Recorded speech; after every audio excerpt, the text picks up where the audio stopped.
Jumping rope will lean out your body very quickly, build strength and endurance, and get you fighting fit faster. If you have a rope, that's perfect. If you don't have a rope, you can still do this workout. Follow me. Before we get started, I want to mention two things. One, the rope that I'm using has ball bearings in the end. That means it's going to spin a little bit faster.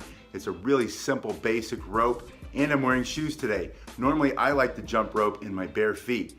I know if you start that way with a rope like this, it's going to smack your toes and hurt. If you're okay with that, go for it. If you don't want the pain at the beginning, put your shoes on. Start without the rope in your hand, just bouncing in place. Just bounce off the floor about an inch. When you jump the rope, you're not going to go higher than an inch. After you bounce in place and start to go side to side, wake up your ankles and your knees, and then you go front to back. While you're still bouncing, you're going to go into jumping jacks, bring your hands to the side and then up the middle. This is going to activate your shoulders, your upper arm, your chest, and your upper back. Catch your breath if you need to, and then separate your feet, turn your feet out, sumo style. You're gonna bring your hands to the front as you go into a low sumo squat. It doesn't have to be that low, you're still just warming up, but get your hips behind your knees. You're gonna build power in your legs for the knockout strike. You're gonna build endurance for the fight. Plus, you're going to start to release trace amounts of the chemicals that are gonna lean you out faster in this workout.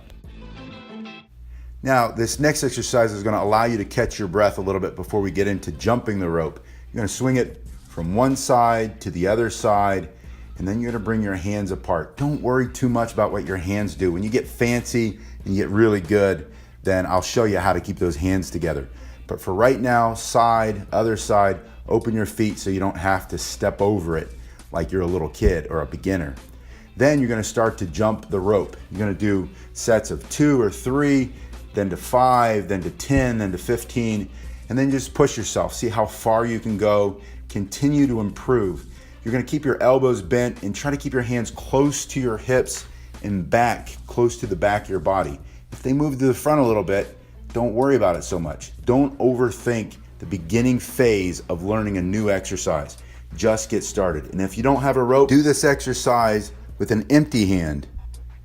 Don't let having no equipment be an excuse not to get started.